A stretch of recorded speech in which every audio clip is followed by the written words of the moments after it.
엄마가 볼 때는 전혀 목이 아픈 것 같지도 않고 눈에 들어간 게 없는데 아이가 계속 그럴 때 아니야, 엄마가 볼 때는 눈에 들어간 게 없어 라고 얘기하면 어때요? 나는 계속 불편한데. 그렇죠. 그리고 병원 갔더니 목 괜찮대. 이렇게 해도 나는 그게 그런데. 맞아요. 네. 내가 느끼는 게 굉장히 중요하기 때문에 네. 그게 진실이냐 아니냐를 떠나서 부모님이 먼저 공감을 해주고 그것을 없애주는, 그러니까 도와준다는 느낌으로 대화를 나누시면 근데 좋겠어요. 그게 진짜가 아닌데 어떻게 도와줄 수 있죠? 그러니까 예를 들어서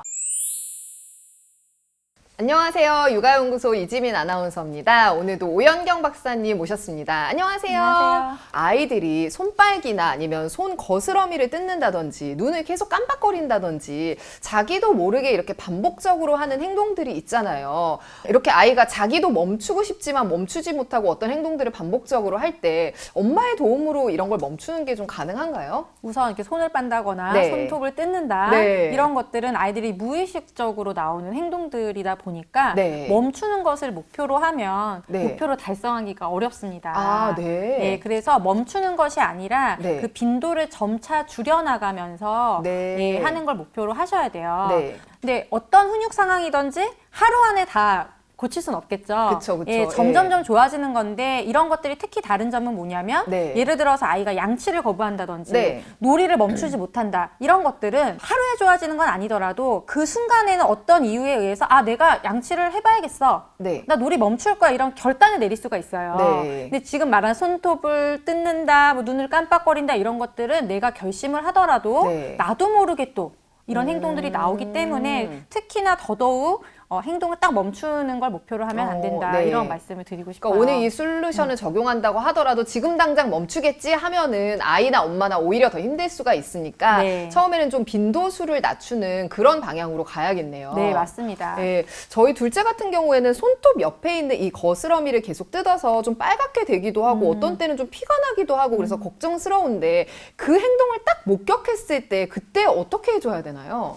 우선 아이가 이 행동을 할 때 지금 의식을 못하고 있는 거잖아요. 그쵸, 그래서 무의식의 상태로 아이가 뜯고 있는데 굳이 이거를 지적하면서 이거 안 돼. 하면 아이가 내가 지금 손톱을 뜯고 있네?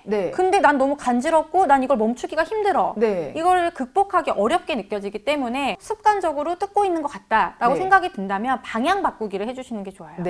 방향 바꾸기라는 거는 이제 전환을 시켜주는 건데요. 목표가 빈도를 줄여나가는 거예요. 그러니까 습관이 됐다는 거는 이 행동이 계속 나오고 있다는 건데 그 행동의 텀을 늘리는 게 첫 번째 목표거든요. 그래서 아이가 행동이 나올 때 멈춰줘야 하는데 그 순간에 아이한테 직접 지적하지 않고 방향을 바꾸면서 방향을 바꾼다는 거는 이제 자연스럽게 해줘야 되는데요.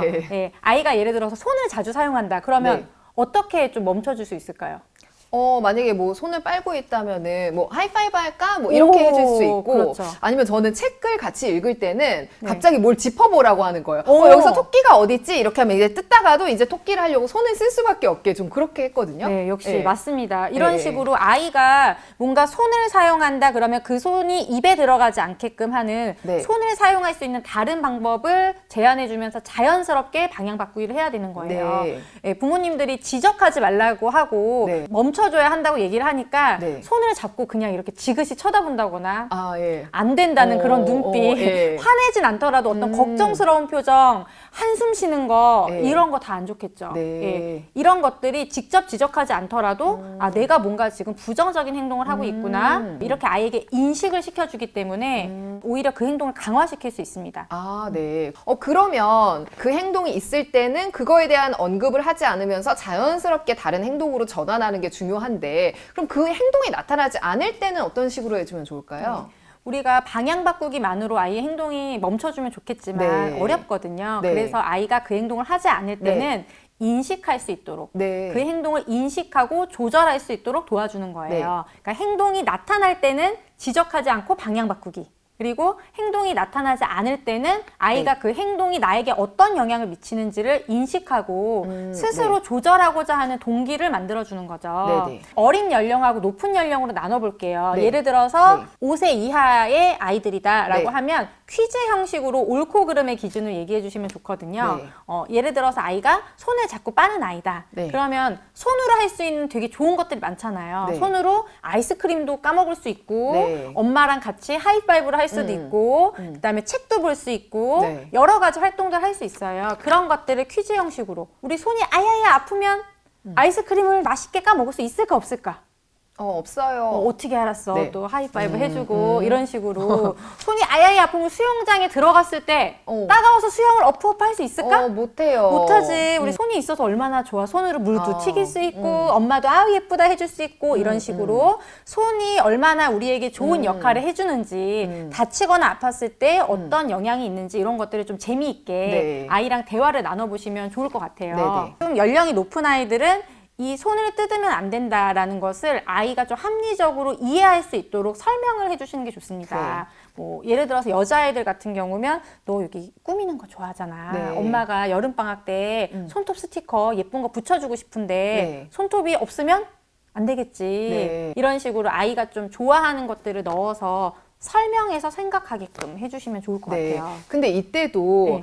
네가 손을 빨면 안 돼라든지 이런 직접적인 언급은 이때도 안 하는 게 좋은가요? 이때는 지금 내가 그 행동을 하고 있지 않는 거기 때문에 네. 인식하도록 도와주는 거니까 해줘도 네. 되죠. 아. 손을 엄마가 보니까 영상 볼 때 자꾸 네. 이게 손톱이 네. 입에 들어가더라고. 네, 네. 우리 매니큐도 예쁘게 발라야 되고 네. 우리 수영장 가서 수영도 해야 되는데 네. 아프면 안 되잖아. 네. 우리 그러면 한번 우리 엄마랑 같이 노력해 볼까? 네, 이 네. 정도는 괜찮을 것 같아요. 네.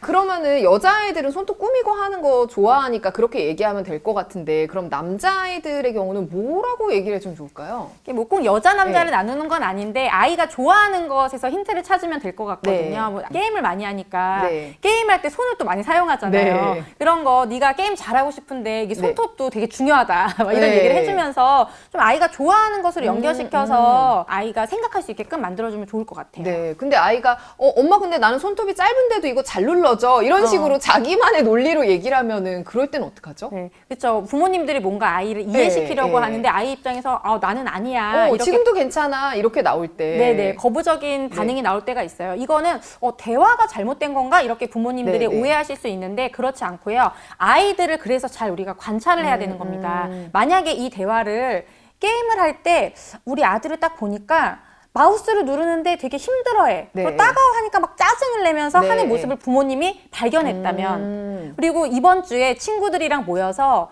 게임을 하기로 했는데 나름 자기네들끼리 네. 경쟁을 하기로 네. 했어. 그런 것들이 있는 걸 부모님이 알고 있다.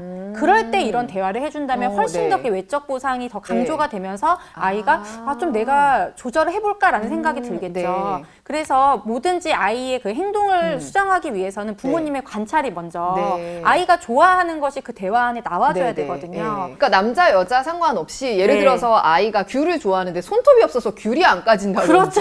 아니면 막 책 비닐도 사실 손톱이 있어야 이게 잘 뜯어지거든요. 스티커도 그렇고 그러니까 그런 식으로 관찰을 하고 생각을 좀 해봐야 되겠네요. 내가 어떤 식으로 아이를 설득하면 좋을지. 그렇죠. 이런 것들도 그냥 아이들의 생활 속에서 관찰해내면서 좋아하는 것들을 아이에게 어떤 행동을 우리가 요구해야 될 때, 수정해야 될 때 그런 것들을 넣어서 당위성을 만들어주면 네. 아이 스스로 생각을 하기 때문에 네. 훨씬 도움이 되죠. 네네. 네. 근데 이거는 그래도 아이들이 멈출 수 있는 행동에는 이렇게 적용이 가능한데 너무 간지러워서 아이가 손을 뜯는다든지 막 눈에 뭐가 들어간 것 같은 느낌 때문에 깜빡거린다. 목이 따가운 것 같아서 이렇게 동성틱처럼 네. 이런 네. 반응을 한다. 네. 이런 거는 아이가 나 그래 나 이번에 하지 말아야겠어 라고 결심을 하더라도 네. 좀 어렵거든요. 네. 근데 그게 실제로 목이 간지러워서가 아니라고 하더라도 아이 입장에서 그게 불편하거나 간지럽게 느낄 경우로 얘기하시는 거죠? 맞습니다. 그래서 이런 경우에는 아이의 이야기를 듣고 그 아이의 이야기에 맞춘 대안을 주셔야 돼요. 네. 그러니까 엄마가 볼 때는 전혀 목이 아픈 것 같지도 어. 않고 눈에 들어간 게 없는데 아이가 계속 그럴 때 아니야 엄마가 볼 때는 눈에 들어간 게 없어 라고 얘기하면 어때요? 나는 계속 불편한데. 그렇죠. 그리고 병원 갔더니 목 괜찮대. 이렇게 해도 나는 그게 그런데. 맞아요. 네. 내가 느끼는 게 굉장히 중요하기 때문에 네. 그게 진실이냐 아니냐를 떠나서 네. 부모님이 먼저 공감을 해주고 네. 그것을 없애주는 그러니까 도와준다는 느낌으로 대화를 나누시면 근데 좋겠어요. 그게 진짜가 아닌데 어떻게 도와줄 수 있죠? 그러니까 예를 들어서 아이의 이야기를 먼저 들어보는 거죠. 네. 엄마 나는 여기가 좀 따가운 것 같아. 아니야가 아니라 언제 따가운 것 같아? 어쩔 때 불편한 것 같아? 네. 모르겠다고 하면 엄마도 볼 테니까 너도 한번 생각을 해봐. 네, 네. 언제 특히 따가운지. 네, 그렇게 얘기할 수 있겠죠? 예를 들어서 뭐 저녁에 좀 특히 그런 것 같다. 네. 오늘 뭐 바깥에 나갔다 오니까 먼지가 많아서 그런 것 같다. 네, 뭐 네. 어떤 얘기를 할 거예요. 네. 아니면 부모님이 보면서 오늘 먼지가 많았는데 미세먼지가 많다고 하더니 특히 그런 것 같아. 이런 식으로 어떤 없는 이유라도 우리가 만들어주는 거죠. 그 다음에 이제 엄마의 마법이 나와야 됩니다. 이거를 뿌리면 간지러울 때마다 뿌리면 괜찮아진대. 이런 식으로. 그러니까 전문용어로 플라시보 효과죠. 맞습니다. 이게 가짜 약을 아이에게 주는데 엄마가 검색해봤더니 목 아플 때 이게 직방이래. 내가 엄마 어렵게 구했다? 한번 해보자. 이런 거 아니에요? 맞아요. 실제인지 아닌지 우리가 알 수 없지만 아이의 입장에서 공감하면서 그것을 해결하도록 도와준다. 그런 관점에서 아이에게 대안을 주고 이런 모습이 나올 때 한번 뿌려볼까? 라든지 약을 발라볼까? 손톱이 간지럽다 그러면 손톱에 바르는 약을 줘서 같이 발라볼까? 이런 식으로 뭔가 해결 방법이 있다는 걸 아이한테 알려주는 것도 이게 결국에는 심리적인 불안에서 나오는 것들이거든요. 그래서 부모님에게도 의지할 수 있고 아이가 좀 편안해질 수 있습니다. 근데 중요한 거는 똑같은 이렇게 대안을 줘도 아이가 받아들이는 경우가 있고 믿지 않고 하지 않으려는 거부하는 경우가 있겠죠. 이거는 부모님의 얘기를 얼마큼 신뢰하는지는 평상시의 관계에 대한 부분도 있는 거니까 아이가 거부를 한다고 하면은 좀 안정감을 주고 눈을 마주치고 상호작용하고 이런 부분들도 신경을 같이 써주시면 좋을 것 같아요. 그러면 그런 행동들이 없을 때 그 상태를 좀 칭찬해주는 이런 것도 좋죠. 네, 그게 이제 긍정훈육이죠. 아이가 그 행동을 하지 않을 때, 우리가 원하는 모습을 보일 때 칭찬하면서 이제 강화시켜주는 건데 지금 이 행동 같은 경우 뭔가 아이가 무의식에서 나오는 행동이니까 안 한다는 게 또 내가 의식적으로 뭐 이런 건 아니란 말이에요. 그래서 자기는 하는지 안 하는지 모르는 상태인 거죠. 그렇죠. 그래서 칭찬이라는 것보다는 그 행동을 안 함으로 인해서 어떤 이득이 있는지를 구체적으로 확인시켜준다. 그래서 아까 이제 수영장 얘기를 했는데 수영장에서 같이 수영을 하면서 손이 오늘은 상처가 하나도 없으니까 뭔가 헤엄을 잘 치는 것 같아. 라든지 같이 막 종이를 접으면서 손톱이 조금 길었더니 오늘 팽이가 더 잘 돌아가. 이런 식으로 아이가 지금 그 행동을 멈췄을 때 구체적으로 내가 원하는 외적 보상이 실제로 이루어지는구나. 제가 이제 훈육대화법에서 생생내기라고 이야기를 하는데요. 그것을 확인시켜 주는 거 필요할 것 같아요. 내가 안 했더니 이렇게 좋은 일들이 있네. 안 하는 게 더 좋은 거구나. 라는 거를 아이가 생각하게 만드는 거죠. 그렇죠. 부모님이 이제 얘기해줬었던 것을 또 확인받는 개념이 되기도 하니까 부모님의 신뢰를 높이는 이런 영향을 주기도 하죠. 근데 여기서 이렇게 손을 안 뜯으니까 좋네? 이런 식으로 직접적인 그걸 이야기해도 상관은 없나요? 네. 그러니까 직접적으로 지적하지 말라는 것은 그 행동이 나올 때. 그러니까 손을 뜯고 있을 때는 그렇게 하지 마라는 얘기는 가능한 안 하는 게 좋다는 거고요. 이제 우리가 그 모습을 보면 말이 나옵니다. 말이 나와도 괜찮아요. 여기에서 바로 방향 바꾸기로 넘어가시는 게 좋고 자주 내가 말하고 있다면 의식적으로 내가 그 얘기보다는 좀 다른 쪽으로 해야겠다라고 생각하시면 되고 그 행동이 나오지 않을 때는 얘기하셔도 돼요. 근데 이 모든 것들을 다 시도했는데도 별로 나아지지 않는 것 같다. 뭐 예를 들어 손을 빠는데 염증이 생길 수도 있고 좀 이렇게 심각해지는 경우들도 있잖아요. 그래서 너무 걱정이 된다 싶을 때는 또 방법이 있나요? 이제 우리가 억지로 아이의 행동을 멈추기는 힘들어요. 특히나 이런 모습들은. 그래서 화를 낸다고 되는 것도 아니고요. 근데 이런 경우가 있습니다. 아이가 방향 바꾸기를 하는데 더 손을 일부러 넣는다든지 못하게 했을 때 이거 우리 해볼까라고 했을 때 더 화를 낸다든지 이런 것들은 한계 설정으로 좀 단호하게 훈육을 할 수 있을 것 같아요.